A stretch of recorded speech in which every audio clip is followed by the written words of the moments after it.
తెలుగు తెలంగాణ పెద్దలకి మీకు అలాగే వీక్షకులకు నమస్కారం సార్. నమస్తే.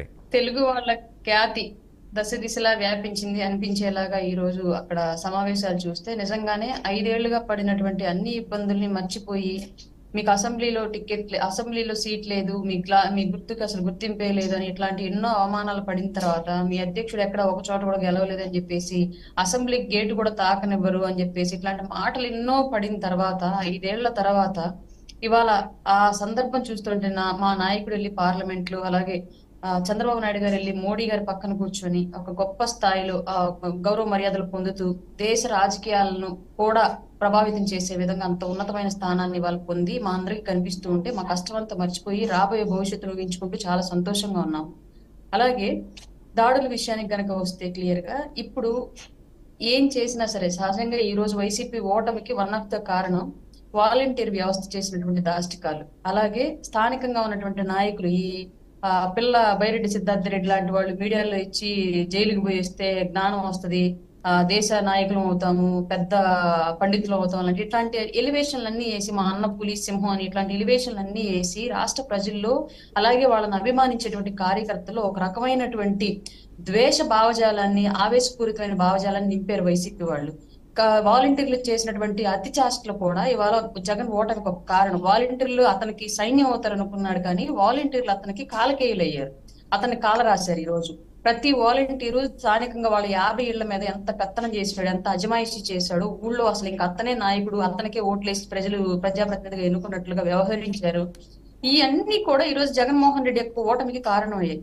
వీటన్నిటిని చూసిన తర్వాత ఇవాళ జగన్మోహన్ రెడ్డి ఓటమి అనేది మిగతా రాజకీయ పార్టీలకి మిగతా నాయకులకి ఒక లెసన్ అవ్వాలి. ఎందుకంటే మళ్ళీ 5 ఏళ్ల తర్వాత మళ్ళీ ఆంధ్రప్రదేశ్ ఎలక్షన్ వస్తుంది. ఇది పర్మనెంట్ పొజిషన్ కాదు మనకి.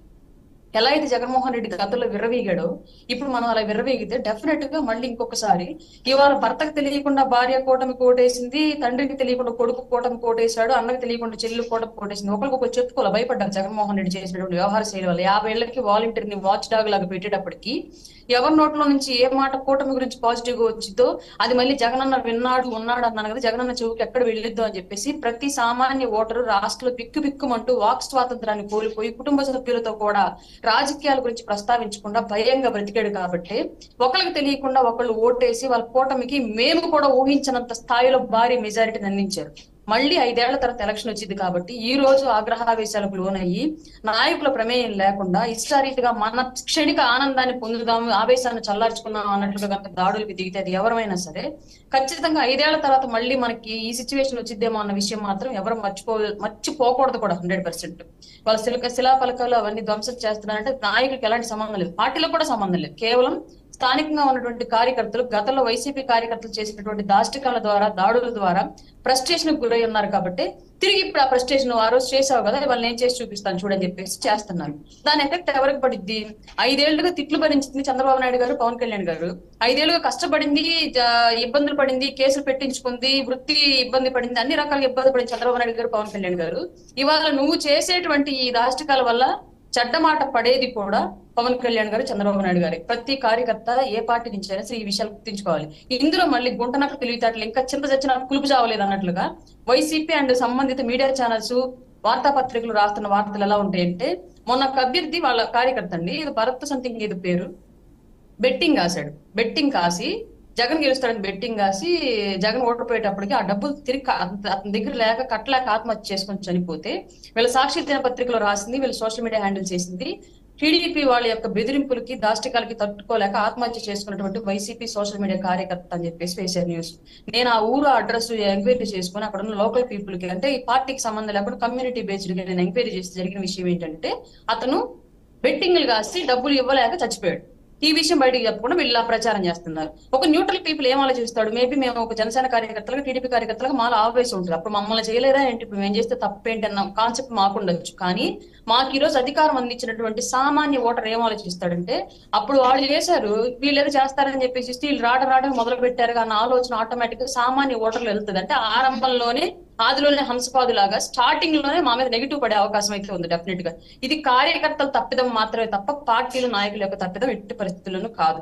ఇది ఈ కేసులు ఈ గందరగోళం అన్నింటి మధ్య ఇక్కడ ఇంకొక వ్యవస్థ ఎఫెక్ట్ అవుతుంది. 5 ఏళ్లుగా మీరు గమనించినట్లయితే ఎప్పుడైనా మీరు లా అండ్ ఆర్డర్ ఇష్యూస్ కానీ మీరు ఎప్పుడైనా పోలీస్ రివ్యూస్ కనుక గమనించినట్లయితే ఇప్పటి వరకు స్టేట్ లో జరిగినటువంటి దొంగతనాలు, హత్యలు, దోపిడీలు, దాడులు వీటికి సంబంధించినటువంటి కేసులు పోలీస్ స్టేషన్స్ లో కోకొల్లలుగా పెండింగ్ ఉండిపోయినాయి. కారణం ఏంటి అంటే స్టాఫ్ లేకపోవడం, రిక్రూట్మెంట్ సరిగ్గా జరగకపోవడం, ఉన్న స్టాఫ్ ఎప్పుడు ఈ నాయకులు ఇళ్ల కాపలాలు గాయడం, ప్రతిపక్ష నాయకులు పగడ్బందీగా కట్టుదిట్టం చేయడం అంతా కేవలం పార్టీ యొక్క స్వార్థానికి వాడుకొని పోలీస్ డిపార్ట్మెంట్ మొత్తం సామాన్య ప్రజానికానికి సంబంధించినటువంటి కేసులు, వాటికి సంబంధించిన ఇన్వెస్టిగేషన్లు, రీక్రియేషన్స్ అన్నింటిని కూడా పెండింగ్ పెట్టేసుకుని పోలీస్ వ్యవస్థ వాళ్ళ కుప్పలు తెప్పలుగా పెండింగ్ ఉండిపోయింది.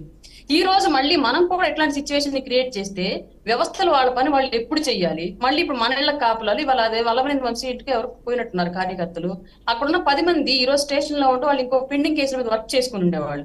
ఇవాళ ఆయన పంప కాపలా పెట్టడం, మళ్ళీ ఇంకొద్ది రోజులు అక్కడే చేయడం, ఇదంతా కూడా వ్యవస్థలకి అదనపు పని భారం మనం పెంచి చేయాల్సిన పని చేయనీయకుండా చేయడం.